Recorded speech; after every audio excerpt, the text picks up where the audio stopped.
አውሬው ተነስቷል። ፓስተር ቸሬ ጴንጤዎችን በደንብ ነው እንዴ ያናደዳቸው? የክህደት ወንድሞቹ ተቀብለውታል። በተመሳሳይ ምርት እንዳትሸው ኦርቶዶክስ ያልሆኑ ግን ኦርቶዶክስ የሚመስሉ ትላንት ካህን የነበሩ ዛሬ ከሃዲያንን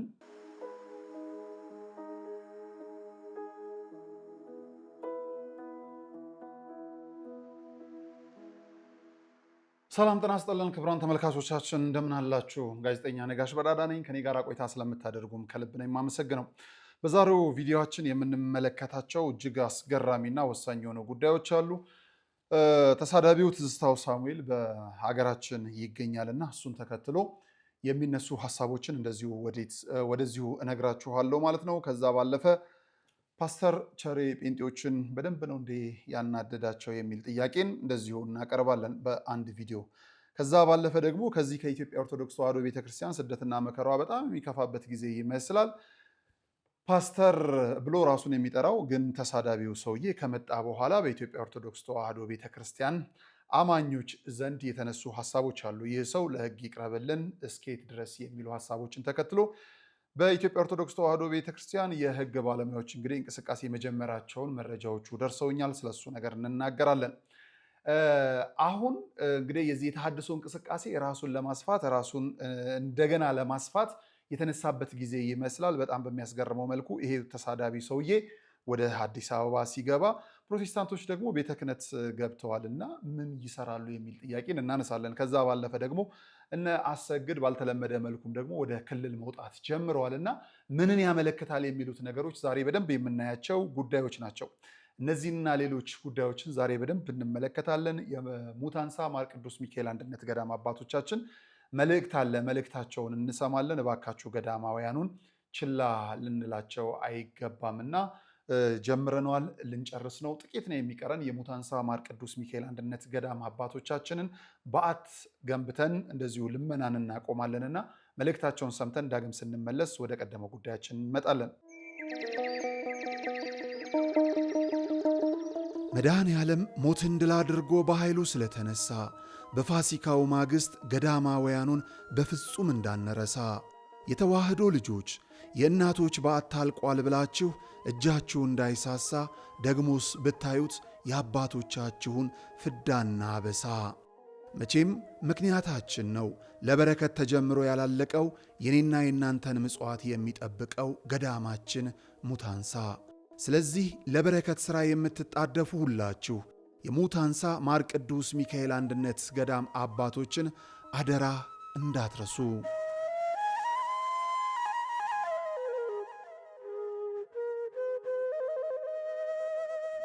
ክቡራን ተመልካቾቻችን ተመልሰን ተገናኝተናል። በሰሞኑ እንግዲህ ስንነጋገር የነበረው በጣም በሚያስገርምና በሚያስደንቅ መልኩ ወንጌል ልሰብክ ነው ወይስ ወንጀል ላስፋፋ ነው የሚለውን ሀሳብ ባናቆም ወንጌል ልሰብክ ነው በሚል አስተሳሰብ ወደ መዲናችን አዲስ አበባ አቶ ትዝታው ገብቷል እና በጣም በሚያስገርም መልኩ የክፋት ወንድሞቹ ተቀብለውታል፣ የክህደት ወንድሞቹ ተቀብለውታል። በጣም በሚያስገርምና በሚያስደንቅ መልኩ ቤተክርስቲያን እናናድዳለን ያለው አካላትም ጭምር በቦሌ ኤርፖርት ተገኝተው የአቀባበል ስነስርዓት ያደረጉበት ነውና እጅግ ያስገርማል። እድሜ ይስጠንና የሚባልበት ጉዳይ አይደለም። እድሜ በእነዚህ ደረጃ ላይ የሚለመንበት አይደለም። በቤተ ክህነት ያሉ የህግ ባለሙያዎች እንደዚሁ ስራቸውን የሚሰሩበት በሀገሪቱ ያሉ ህግ አስፈጻሚዎችም ጭምር ታማኝነታቸው የሚለካበት ሁኔታ ነው ማለት ነው። ከዚሁ ጋር ተያይዞ ከብፁዕ አቡነ ሳይሮስ ጋራ የህግ ባለሙያዎቹ መገናኘታቸውን ሰምተናል።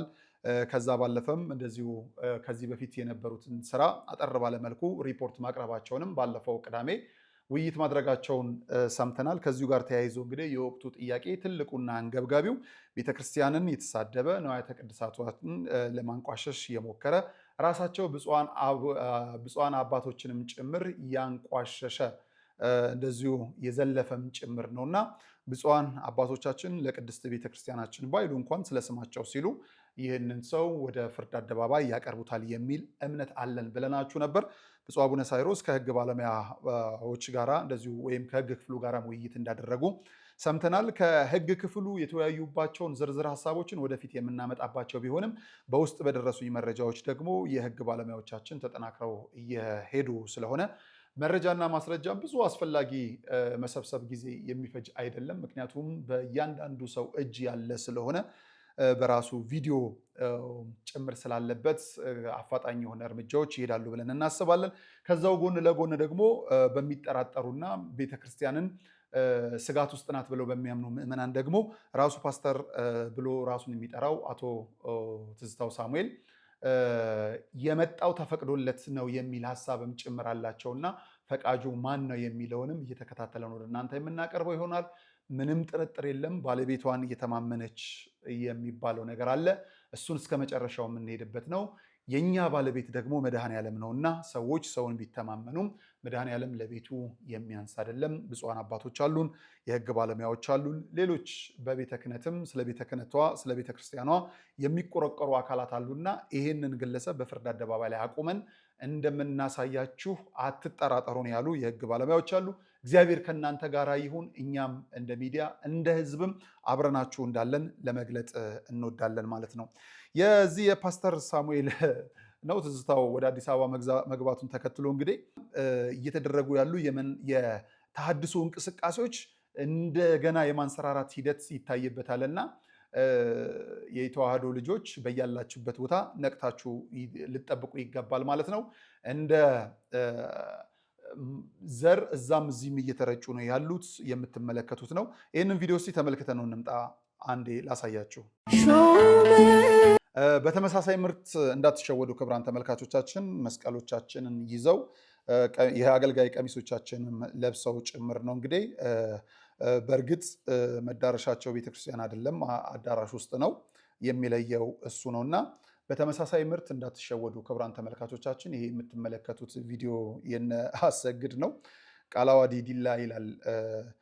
ምንድነው እሱ የተፈለገው የሚለው የዲላ ከተማ ነዋሪዎች በተለይም ኦርቶዶክሳውያን ከዚህ በፊት ከነበረው ግርግር ጋር ተያይዞ እነዚህ ሰዎች ወደ ከተማዋ ሊመጡ አይገባም የሚልን ሀሳብ አንስተው ነበር። ወደ ከተማው መሄዳቸውን መከልከል የሚቻል አይደለም፣ ሊከለከሉም አይገቡም።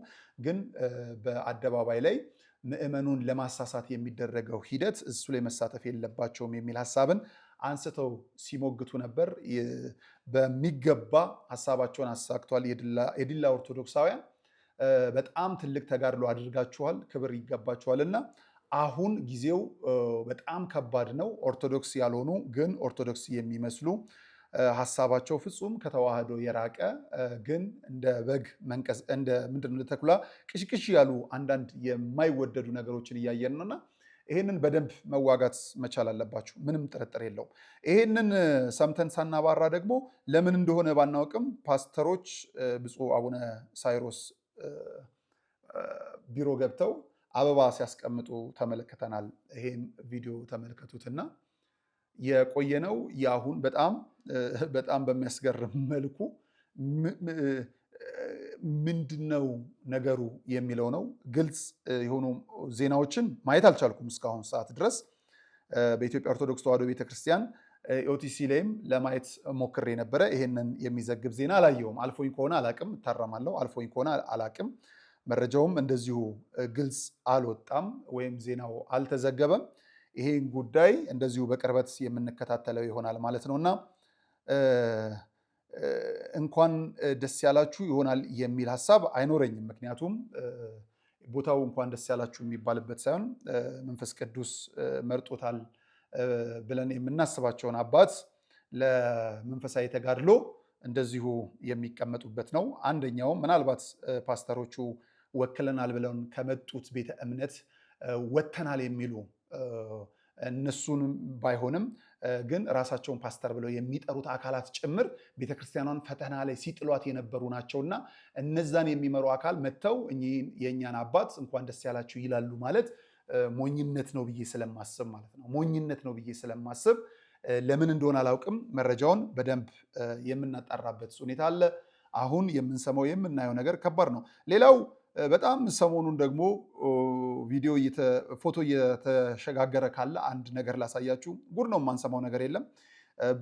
አባ ሕፃን እንደዚሁ የተገኙበት አዳራሽ ነው። የኢትዮጵያ ኦርቶዶክስ ተዋሕዶ ቤተክርስቲያን አማኞች የተሰባሰቡበት እንዳልሆነ ግልጽ ነው። የሴቶቻችን ፀጉራቸውን የሸፈኑ አይደለም የሰንበት ተማሪዎች ናቸው እንዳንል መስቀሉም ልክ ከኛው ጋር ነውና በሌላ ቤተ እምነት ውስጥ ያሉ አሉ። ከዚህ ከአባቶች መካከል ተነጥለው የሚታዩት አባ ሕፃን ናቸውና አባ ሕፃን እዛ ምን ሊሰሩ ሄዱ የሚል ፎቶውን እየተመለከትን ነው። በእርግጥ ይሄንን ፎቶ ማብራሪያውን ከራሳቸው ከአባ ሕፃን እንደዚሁ ማብራሪያውን እንጠይቃለን ወደፊት። አሁን ግን ለምን ሄዱ ብላችሁ ከጠየቃችሁኝ ያው አሳምነው አጥምቀው ለመመለስ በሚል እንለፈውና ትንሽ እያስገረሙን ያሉ ጉዳዮች ብዙ ስለሆኑ ነው አንዳንዱን አልፈን አንዳንዱን አድበስብሰን እንድናልፍ ስለፈለግን ነው። ሌላው በመጨረሻ ላይ የማመጣላችሁ አንድ ቪዲዮ አለ። ሎዛ ሚዲያ ሰሞኑን እንግዲህ አነጋጋሪ የሆኑ ቃለመጠይቆችን እያደረገ ይገኛል። ወንድማችን የማርያም ወርቅ ሎዛ ሚዲያን ተከታተሉት። በነገራችን ላይ ፓስተር ቸሬን ኢንተርቪው አድርጎት ነበረ እና ፓስተር ቸሬን ኢንተርቪው ሲያደርገው የኢትዮጵያ ኦርቶዶክስ ተዋሕዶ ቤተክርስቲያን ዝማሬዎችን ትሰማለህ ወይ? በጣም እነ ይልማን እንደውም በደንብ ፈልጌ የማደምጣቸው ዝማሬዎች ናቸው ብሎ ምላሽ ሰጥቷል። እሪ ያለች አንድ ሴት ደግሞ በፓስተር ቸሬ ላይ እየተናደደች ያለች እና ይህን ያላናዷታል ወይ የሚለውን እስቲ ተከታትለን እንመለስ። ስማኝ ወንድሜ፣ እኔ መቼም በፓስተር ቸሬ ሁሌ እንደተሳቀቅኩን ሸምቀቅ የት እንሂድ እኛ ወንጌላውያን? አንተ በእውነት ማሊያ ትጫወታለህ? አንተ የምታስታርቀው በሚዲያ የምናያቸውን አክተሮች፣ ታዋቂ ሰዎች፣ ዓለማውያንን ነው። ፓስተር ቸሬ የወንጌል አማኞችን ያሸማቅቃል። እኔ እርሱ ሲናገር ሁሌ እንደተሸማቀቅኩ በትክክል የዳነ ክርስቶስን የሚከተል አይመስለኝም። በቀደም ዕለት ቃለ መጠይቅ ከኦርቶዶክስ መምህር ጋር ቁጭ ብሎ በጣም ነው የደነገጥኩት። ቀድሞውንም ኦርቶዶክስ ጋር ቃለ መጠይቅ ለምን ትሄዳላችሁ? ወንጌል አማኞች ምን ለመስማት ትሄዳላችሁ? ምን ለማካፈል? ስለ ኢየሱስ ለማውራት ከሆነ ስለ ኢየሱስ የምታወሩ ቢሆን ደግሞ አትጋበዙ። መጀመሪያ ፓስተር ቸሬው እየዛ ቁጭ ብሎ ቃለ መጠይቅ ሲያደርግ ከምትወደው መዝሙር እስኪ አንዱን ጥቀስልን ሲባል ምን ቢል ጥሩ ነው? ስራዬ ብለህ ታዳምጣለህ። ካዳመጥክ ደግሞ የትኞቹ ዝማሬዎች እነማንን ትወዳቸዋለህ? እኔ በደንብ ሰርች አድርጌ ሰማሁ። እንግዲህ የማለት የሊቀ መዘምራን ይልማ ሰላም ለኪ የሚወደድ መዝሙር ሰላም ለኪ ጉግል አድርጌ የምሰማው ደስ የሚለኝ መዝሙር ሰላም ለኪ ጠቅልላ አገባና ሰላም ለኪ ስትል አትውልም? እመቤታችን ልመናዋና ክብሯ ይደርብን አትልም? ነጠላ ለብሰህ ምን አስጨነቀ? ግን እንደዚህ እየተገለጥ እኛን የወንጌል አማኞችን አታሳቀን፣ አታሳፍረን፣ አንገት አታስደፋ፣ አትሳደብን። በጣም ነው የምታበሳጭ። አንደኛ ፓስተር ቸሬ የወንጌል አማኞችን ተቀብሎ የማርያም ወርቅ ጋር የሄደ አይመስለኝም። በግላቸው ናቸው የሄዱት ፓስተር ቸሬ። ሁለተኛ ፓስተር ቸሬ እዚህ ኢንተርቪው ላይ መቅረባቸው ሳይሆን ፓስተር ቸሬ በጣም መናገር የማትፈልገውን ነገር ይቺን ሴትዮ እንድትናገር ስላደረጋት ነው። እመቤታችን ልመናዋ ክብሯ ይደርብን ብላለች። ተሳስታ አትልም ወይ ነው ያለችው። እና ይደርብሽ ልመናዋ ክብሯ የኔ እናት ወደ ብርሃኑ ዓለም ተመላለሽና እኔ አንዳንድ ጉዳዮችን ጭፍልቅ አድርጎ የማየት ነገር በጣም ጉዳይ እንትን ይለኛል፣ ያሳስበኛል። እና ፓስተር ቸሬ ራሱን ወክሎ ነው ደግሞ እውነተኛውን ነው እየተናገረ ያለው። ምንም ጥርጥር የለውም እኮ ያውቁታል፣ ልባችሁ ታውቁታላችሁ። እና እንደውም ሌሎቻችሁ የማርያም ወርቅ ጋር ቀረብ በሉና ከኦርቶዶክስ የሚመስጣችሁን ነገር እስቲ ተናገሩ። እኛ ጋም እድል እንሰጣችኋለን። ነጋሽ ሚዲያ ምንም ችግር የለውም፣ ምንም ችግር የለውም። በጣም ስላስገረመኝ ነው ይሄ ቆይታ። ሌላው እንግዲህ አውሬው ተነስቷል። አሁን በጣም በብዙ መልኩ በጣም በሚያስገርም መልኩ የፕሮቴስታንት ሚዲያዎች አሁን ደግሞ ልክ ብዙ ነገሮቻቸውን ኦርቶዶክስ ላይ አድርገው ደግሞ መነሳት ጀምረዋል። ጥሩ ነው፣ እንተያያለን። ፊት ለፊት በደንብ አድርገን የምንተያያቸው ነገሮች አሉ። ከዛ መካከል ክህነታቸው የተቀማ ስርዓተ ቤተክርስቲያንን ያላከበሩ በምንፍቅና ሕይወት የሚመላለሱ ትላንት ካህን የነበሩ ዛሬ ከሃዲያንን ሰብስበው ስለ ቤተክርስቲያን አገልጋዮች፣ ስለ ቤተክርስቲያን ሚዲያዎች፣ ስለ ቤተክርስቲያን ስለተለያዩ ነገሮች ኢንተርቪው እንሰራለን በሚል ኤዲት እየተደረጉ ለመለቀቅ ዝግጁ የሆኑ ቪዲዮዎችን እያየን ነው፣ እየሰማን ነው። በደንብ ከመለቀቃቸው በፊት መረጃዎቻቸው እጃችን ላይ እየደረሱ ነው። ስለዚህ በተመሳሳይ ምርት እንዳትሸወዱ። የተዋህዶ ልጆች የምንለው እሱን ነው። ብዙ ነገሮች ሊናገሩ ይችላሉ። ነገሮችን ከምንጩ ከእናንተው ልጆች ሚዲያዎች እየተከታተላችሁ ማጥራት ይሆናል። በዚህም ብፁዓን አባቶችን ስም ማቆሸሽ፣ አገልጋይ ካህናትን እንደዚሁ ባልተገባ ቦታ መዋል፣ ሚዲያዎቻችሁንም ወይም ኦርቶዶክሳዊ ሚዲያዎችንም ጭምር የመወንጀል ስራዎችን እንደዚሁ ለመጀመር በጣም ጥረት ላይ ናቸው። እነዚህ ሚዲያዎች በጣም በሚያሳዝነው መልኩ ቤተ ክህነትም መግባት የሚችሉ ናቸው። በጣም በሚያሳዝነው መልኩ በዚህ በተለይም በዚህ በ2014 በተፈጠረው ጉዳይ ጋር ተያይዞ በሁለቱም በኦሮሚያ ቤተ ክህነትም በ5 ኪሎ በሚገኘው ቤተ ክህነትም ፊት የነበሩ አውራ የነበሩ ከሁለቱም እውቅና የተሰጣቸው አሁን ግን ሁለቱም ላይ ፊታቸውን ያዞሩ ሚዲያዎች ናቸውና ጊዜያቸው ሲደርስ እነሱ ሲገለጡ እንመጣላቸዋለን። ችግር የለው ምንም። ከዛ ባለፈ ግን ክብር ለመድኃኔዓለም ሰኔ 8 ቀን በሚሊኒየም አዳራሽ በጣም ታላቅ ኦርቶዶክሳዊ ማዕበል ነበረ። በሚሊኒየም አዳራሽ የገረሙኝን 2-3 ነገሮች ልንገራችሁ። ክሩን አንጠልጥሎ ነጠላውን ጥሎ እዛው አዳራሽ ውስጥ ይጨፍራል የተባለው ወጣት በጣም በሚያስገርም መልኩ ማተቡን በአንገቱ ነጭ ነጠላውን እንደዚሁ በደረቱ እያሳየ በእርግጫ ሳይሆን መሬት ይዞ ተቀምጦ ወንጌል ሲማር አምሽቷል፣ ሲዘምር አምሽቷል። እንዴት ያስደስታል! ከዛ ባለፈ አዳራሹ በራሱ ሰላም አግኝቷል። ይሄ ሚሊኒየም አዳራሽ በራሱ ሰላም አግኝቷል። ቢይዙት ለእርግጫ ነው፣ ቢይዙት ለቅልውጫ ነው።